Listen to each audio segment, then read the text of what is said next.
Hoje o Espírito Santo me trouxe algo no coração e eu queria compartilhar junto com os irmãos Apocalipse, capítulo de número 2, a palavra a qual nós lemos, e dizer que as 7 cartas da Ásia, de João à Ásia, foi endereçada às igrejas da Ásia Menor. É uma das passagens bíblicas que eu mais admiro na Bíblia Sagrada. E o livro de Apocalipse é um livro muito interessante para nós estudarmos, nós aprendermos. O livro do Apocalipse, ele contradiz, se por assim dizer, o tempo, porque por mais que nós estejamos no agora, o livro de Apocalipse já está no amanhã. E através do livro de Apocalipse nós sabemos e nós aprendemos o que virá nos finais dos tempos. O livro de Apocalipse é o livro da revelação, a qual foi dada pelo nosso Senhor Jesus, e é mais atualizado que o Jornal Nacional, é mais atualizado do que qualquer outro jornal que você pode ouvir na televisão, no rádio, no seu celular. Se você quer saber o que vai acontecer amanhã, leia o livro de Apocalipse. Se você quer saber o que aconteceu no passado, leia a Bíblia Sagrada, porque ela relata. E a Bíblia Sagrada, ela vai falar acerca das 7 cartas endereçadas às 7 igrejas da Ásia Menor. As 7 igrejas são Efésio, a Esmirna, Pérgamo, Tiatira, Sardes, Filadélfia e Laodiceia. E nessa noite eu queria, juntamente com os irmãos, aprender e meditar na primeira igreja, na primeira carta que o livro de Apocalipse nos fala. Se possível, em alguns cultos futuros, nós trataremos das outras cartas em nome de Jesus. O livro de Apocalipse, ele é um livro muito incrível. É necessário que nós leiamos o livro de Apocalipse.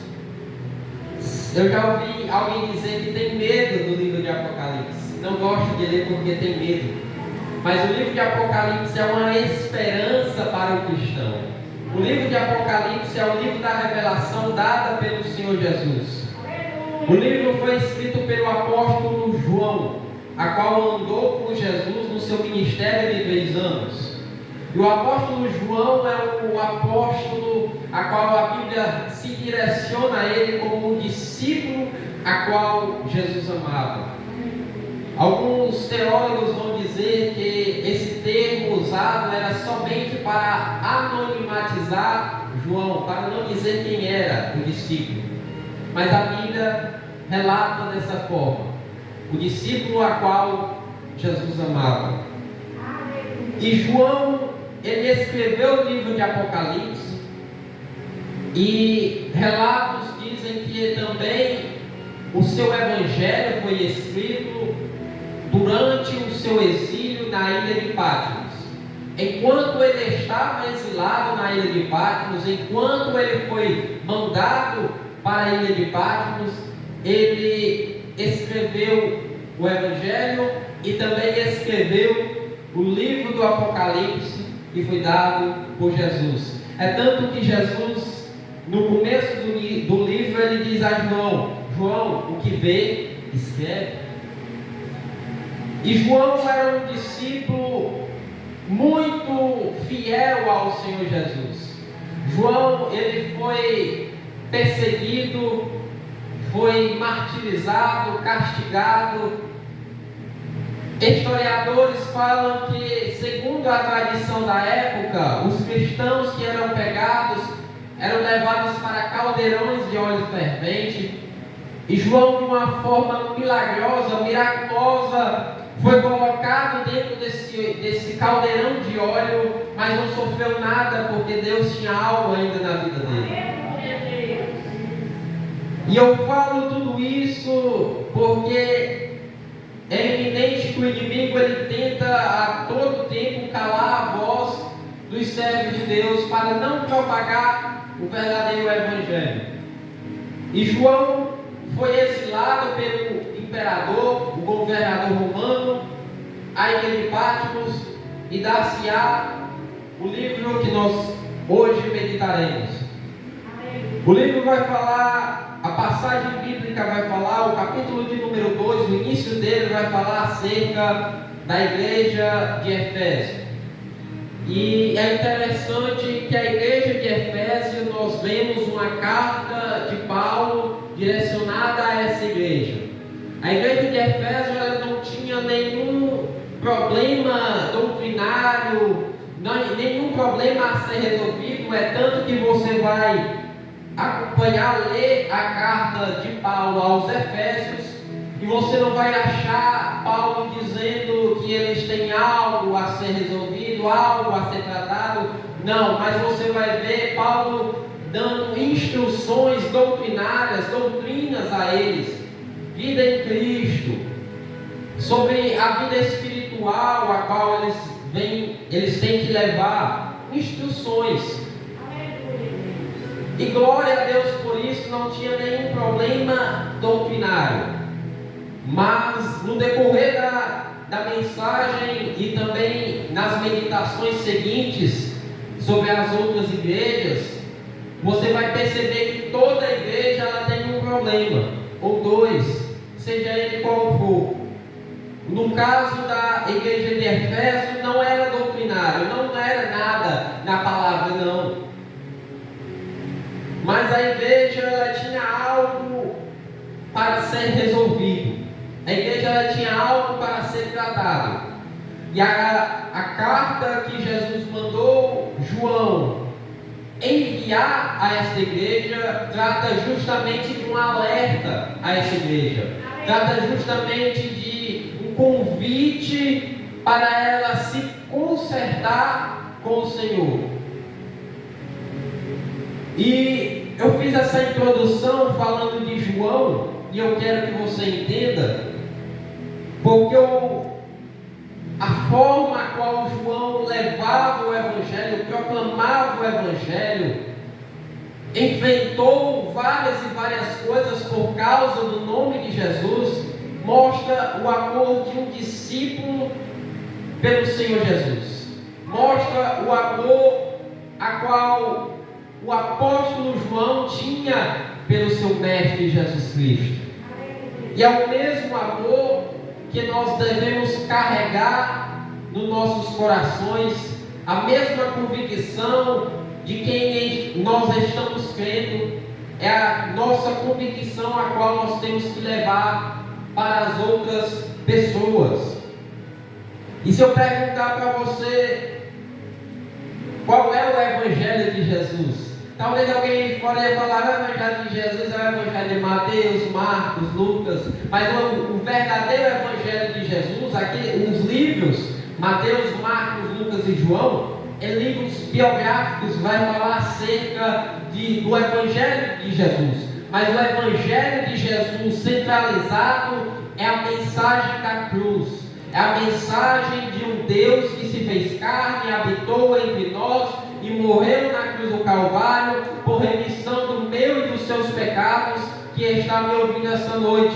Jesus, ele morreu na cruz para me dar o perdão dos meus pecados e para dar o perdão dos seus pecados. E eu vi uma mensagem, alguém dizendo que existia um preso na cadeia. E aí um homem, um cristão, coloca a Bíblia Sagrada na frente dele.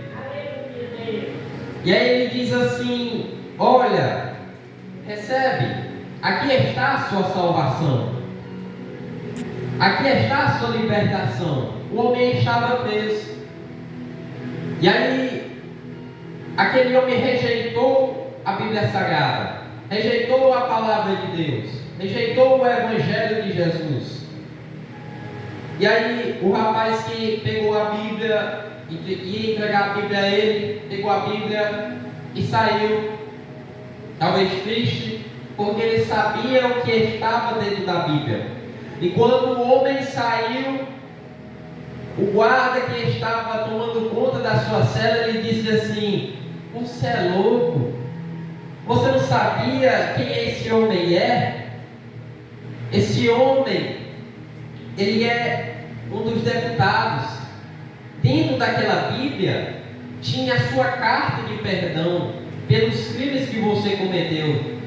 E aí isso me leva a pensar que muitas vezes a gente não é condenado, as pessoas não são condenadas por causa dos seus pecados, mas sim pelo perdão que ela não recebeu. É simples. O perdão de Cristo está ao alcance de todos aqueles que desejam ser perdoados. Essa é a mensagem do Evangelho, a mensagem da cruz.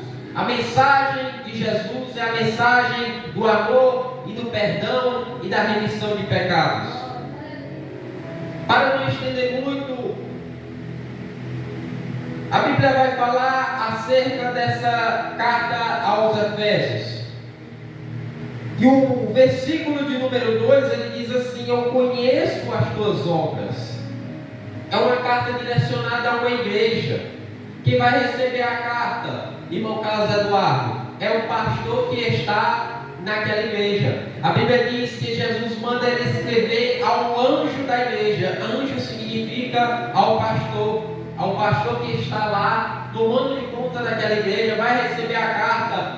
E quando ele abrir, aí vai haver Jesus dizendo: eu conheço as tuas obras. Era para a igreja toda, no coletivo, não era só para o pastor, era para a igreja, não era só para o líder, era para a igreja. O teu trabalho, eu conheço as tuas obras, o teu trabalho, a tua perseverança. Eu sei que não pode suportar os maus. Olha as qualidades daquela igreja. Conheça as tuas obras, o teu trabalho. Ela tem trabalhado para o reino de Deus. A tua perseverança, ela tem se esforçado, sem se deixar abater, tem levado a mensagem, tem carregado Cristo, o nome de Jesus. E que não pode suportar os maus. Quem são os maus que eles não podiam suportar? Aqueles que estavam dentro da igreja, mas não se adequava à doutrina de Cristo. Não se amoldava à doutrina, não aceitava. Esses eram os maus que rejeitavam a palavra de Deus, mesmo dentro da igreja. E aí eles não suportavam, não compactuavam, não aceitavam aquelas pessoas que estavam dentro da igreja, mas não recebiam a doutrina.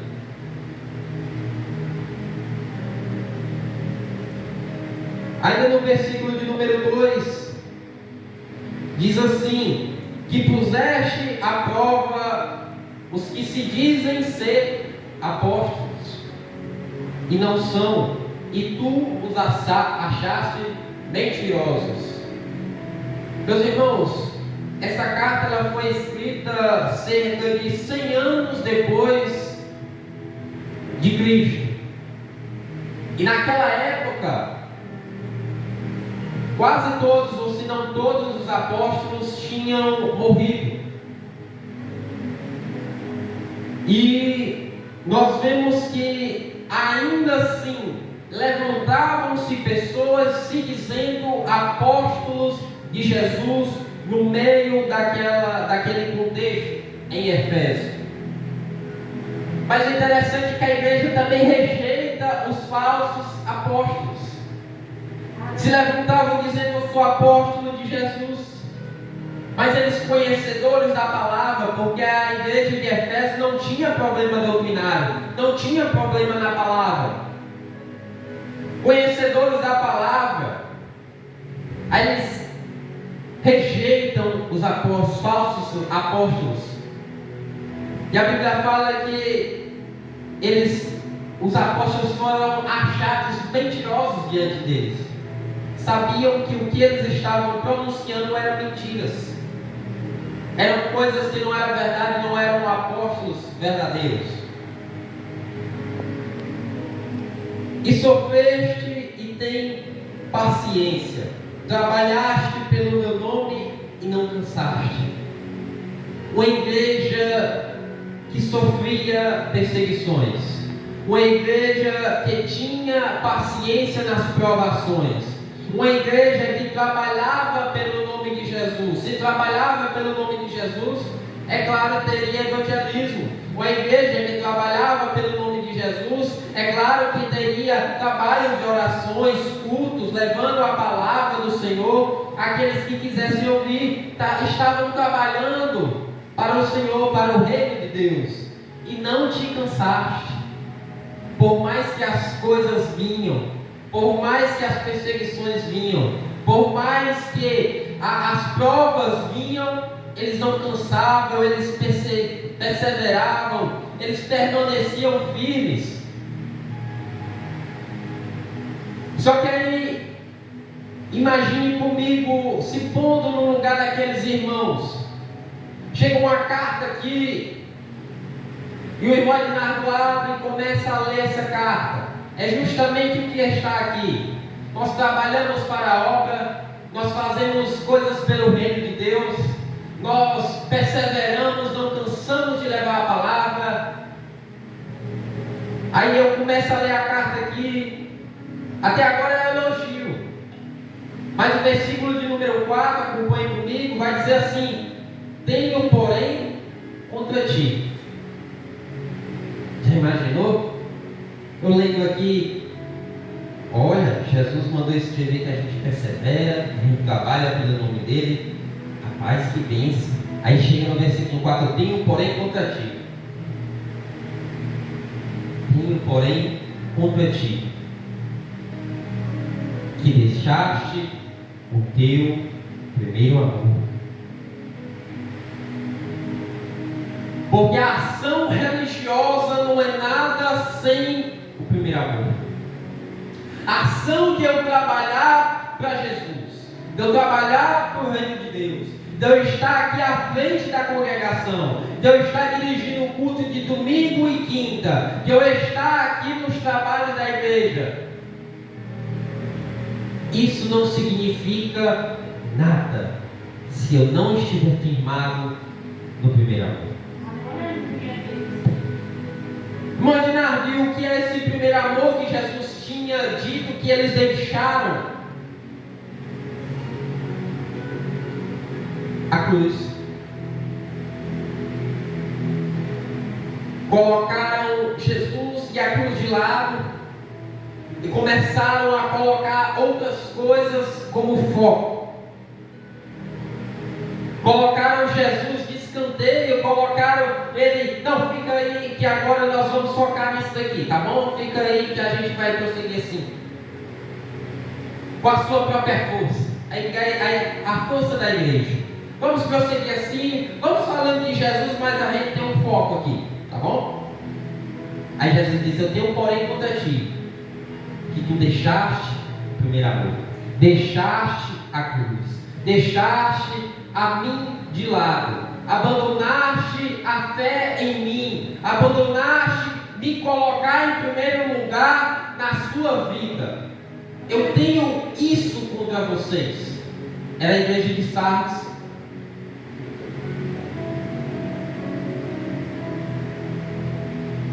E nós podemos ver que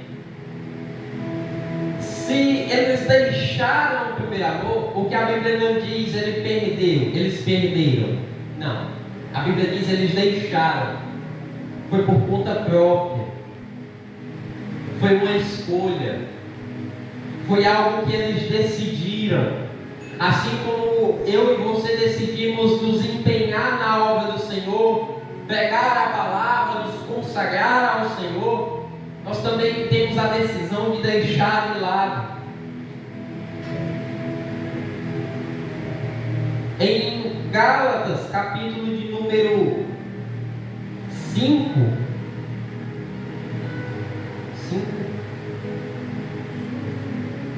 Gálatas, capítulo de número 5, acompanhe comigo.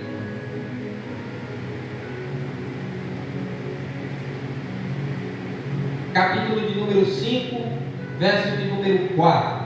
Diz assim a palavra do Senhor: separado estás de Cristo, vós os que vos justificais pela fé, pela lei, da graça tendes caído. Era isso que estava acontecendo com a igreja de Efésio. Eles caíram da graça, eles apostataram praticamente da fé, porque o significado de cair da graça, de deixar a graça, de seguir o seu próprio rumo, agora é apostatar. Apostataram dentro da igreja, apostataram trabalhando para Jesus, abandonaram Jesus mesmo carregando o nome de Cristo. Por quê? Porque abandonou a mensagem da cruz, deixou de lado a mensagem do Evangelho. Falavam até de Cristo, trabalhavam para o reino de Deus, mas deixaram a fé em Jesus, a dependência em Jesus, o foco em Jesus de lado. Caíram na graça, apostataram, mesmo dentro da igreja, trabalhando para o Senhor. Só que aí Jesus, ele age com graça sobre eles. Ele age com amor sobre eles. Ele age com perdão sobre eles. Eu iniciei falando do amor de um servo para com o seu Senhor, que era João, pelo amor que ele sentia por Jesus. Ele enfrentou, trabalhou, carregou o nome de Jesus, foi exilado para a ilha de Patmos, carregou o nome de Jesus até o fim, perseverou. Agora é a vez do mestre mostrar o seu amor para os seus discípulos, os seus seguidores. O amor de Jesus é tão grande. O amor de Jesus nós não compreendemos. Nós não podemos limitar o amor de Jesus e dizer, não, só vai até aqui e não vai mais. Nós estamos colocando o amor de Jesus numa caixa, porque o amor de Jesus, ele transcende o nosso entendimento.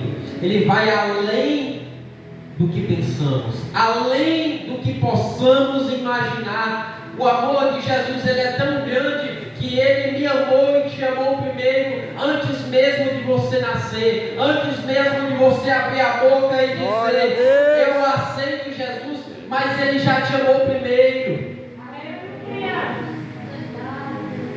Aí ele vai dizer, lembra-te, pois, se lembre-se de onde tu caíste, lembra onde você errou, lembra aonde você me deixou de lado, lembra aonde você parou de me colocar em primeiro plano, lembra aonde você parou de se consagrar para mim, lembra aonde você parou de separar um tempo para mim e você, a nossa intimidade junto. Lembra aonde você parou de fazer as coisas, as minhas coisas, a minha obra com amor. Lembra aonde você parou de sentir prazer em vir à casa do Senhor. Lembra aonde você parou de vir a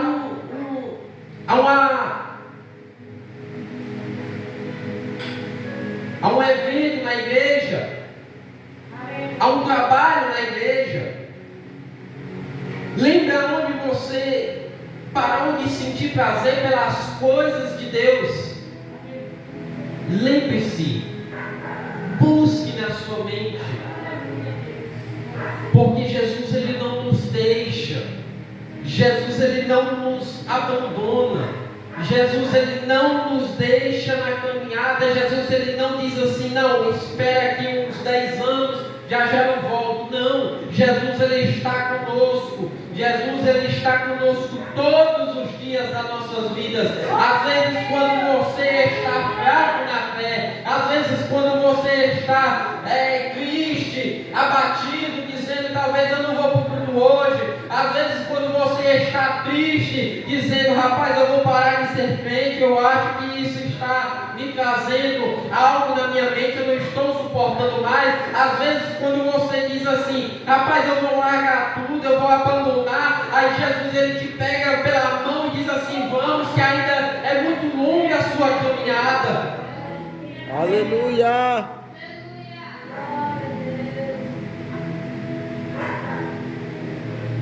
Jesus ele é tão bom, irmãos, que a igreja de Éfeso, abandonando, apostatando da fé, tirando Jesus do centro, colocando-o em segundo plano, aí Jesus diz, lembre-se, busque, olha onde você caiu, eu quero te resgatar, eu quero fazer com que você se consagre mais, eu quero fazer com que você volte ao primeiro amor. Lembra quando você aceitou Jesus e você tinha prazer de vir ao culto? Lembra que quando você ansiava, quando alguém dizia tem culto em tal canto, você dizia eu vou. Lembra que quando você vinha a uma oração, a um culto fervoroso e dizia, rapaz, hoje eu estou alegre, Jesus está na minha vida e eu vou prosseguir com Ele. Lembra, volta ao primeiro amor. Volte ao primeiro amor nessa noite. Volte aonde você parou de sentir desejo pelas coisas de Deus. Porque às vezes nós sentamos aqui, estamos tão tristes, preocupados com as coisas que estão acontecendo ao nosso redor, que às vezes a gente vem na igreja, mas não vem ao culto. A gente senta-se numa cadeira dessa e parece que a nossa mente está boiando em outras coisas e nós não conseguimos apresentar um culto fervoroso, louvores ao Senhor, não conseguimos mais apresentar o que tem de melhor em nós, não nos preparamos mais para vir à igreja, porque o culto, meus amados irmãos, ele inicia nas nossas casas, nos nossos lares. É quando você está se arrumando e cantando para o Senhor, é quando você está preparando a palavra, seu culto já está iniciando, é quando você já está caçando um louvor na sua casa, dizendo, é esse daqui que eu vou louvar na igreja, é aí que o culto inicia. Aí Jesus diz, volte, se arrependa, arrependa-se, porque senão brevemente virei sobre ti, e tirarei do seu lugar o teu castiçal, se não te arrependeste. Já pensou a gente todo dia está aqui, todo culto está aqui, Pai do Senhor irmão, Pai do Senhor irmã, rapaz, o culto foi uma bênção, amém. E quando chegar o dia do arrebatamento, você não sobe, você fica se perguntando, meu Deus, por que eu não subi? Aí quando você vai dar de cara com Jesus no juízo final, você vai perguntar, Jesus, por que eu não subi? Qual foi o meu erro? Qual foi o meu pecado?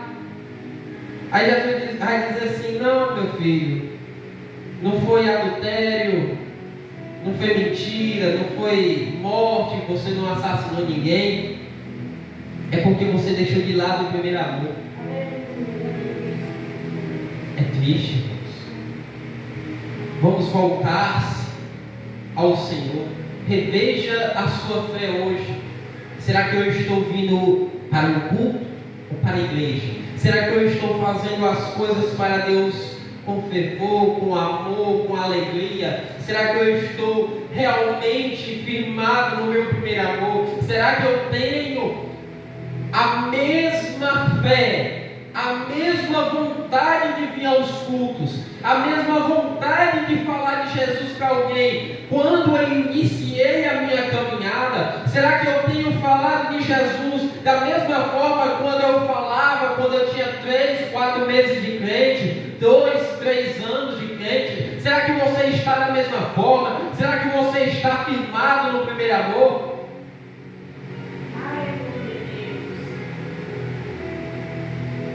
Então eu deixo essa palavra para a igreja, eu não vou estender muito. E dizer, volte-se para o primeiro amor. Não deixe Jesus e a cruz. Não deixe que eles sejam tirados do centro da sua fé. Porque, meus irmãos, nós não viemos à igreja por bênção de milagre. Isso é consequência. Eu não vou dizer aqui, não vou ser mentiroso, nem hipócrita, dizer que Deus não abençoa, Deus não faz milagre. Deus faz. Deus faz. Mas não seja esse o motivo da nossa fé. Não seja esse o motivo da nossa vinda à casa do Senhor. Não, eu vou para a igreja porque Deus vai continuar me abençoando. Não, eu vou para a igreja para ser abençoado por Jesus. Não, eu vou receber um milagre no culto, receber um milagre na igreja. Não seja essa a nossa motivação. Seja a cruz, seja o perdão do Senhor, seja que você nem merecia estar aqui, mas o amor de Deus, a graça de Jesus te fez reconciliar com o Senhor, e hoje você tem o nome escrito no livro da vida. Pode dar glória a Deus hoje, pode ser salvo, pode ser arrebatado até mesmo nesse momento, ou quando Jesus vier buscar a sua igreja. Mas não deixe que essa convicção, não deixe que esse amor, não deixe que a mensagem da cruz saia do centro da sua fé. Não deixe o primeiro amor ir embora. Amém? Eu deixo essa palavra para a igreja, e que os irmãos possam guardar os seus corações, e ela serve como vacina. Pode não ser para hoje, mas guarde a palavra, porque assim como Satanás veio para Jesus e o tentou na palavra, transforma essas pedras em pães. Jesus, ele usou a palavra contra Satanás, nem só de pão vive o homem. Guarde essa palavra quando você estiver se sentindo afastado do seu propósito, afastado de Cristo. Aí você volta ao primeiro amor. Amém?